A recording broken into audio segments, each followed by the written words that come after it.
সংযুক্ত আরব আমিরাতে নতুন ভিসা ইস্যু এবং ভিসা স্থানান্তর প্রক্রিয়া বন্ধ থাকায় বাংলাদেশি ব্যবসায়ীরা তীব্র শ্রমিক সংকটে পড়েছেন।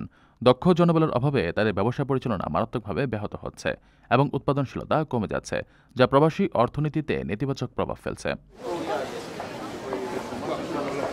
সম্প্রতি দুবাই ভেজিটেবল মার্কেটে বাংলাদেশ মালিকানাধীন কেভি অ্যান্ড রেস্টুরেন্টের চতুর্থ শাখা উদ্বোধনের সময় ব্যবসায়ীরা এই গভীর উদ্বেগের কথা জানান।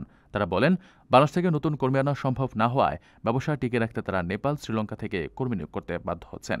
অথচ বাংলাদেশে বহু দক্ষ ও কর্মঠ তরুণ কাজের সুযোগের অপেক্ষায় রয়েছে। এই পরিস্থিতিতে সংকট নিরসনে বক্তারা বাংলাদেশ দূতাবাস ও দুবাই কনসুলেট সহ সংশ্লিষ্ট কর্তৃপক্ষকে দ্রুত কার্যকরী পদক্ষেপ নেওয়ার জন্য জোর দাবি জানিয়েছেন। আবির বিজনেস অ্যাসোসিয়েশনের জ্যেষ্ঠ সহসভাপতি ইয়াকুব সৈনিক রেস্টুরেন্টটির উদ্বোধন করেন। অনুষ্ঠানে কমিটির নেতা, ব্যবসায়ী ও সাধারণ প্রবাসীরা উপস্থিত ছিলেন। লক্ষাধিক টাকা বেতনে কর্মী নিচ্ছে জাপান। যেতে আগ্রহীরা যোগাযোগ করুন স্ক্রিনে দেয়া নাম্বারে।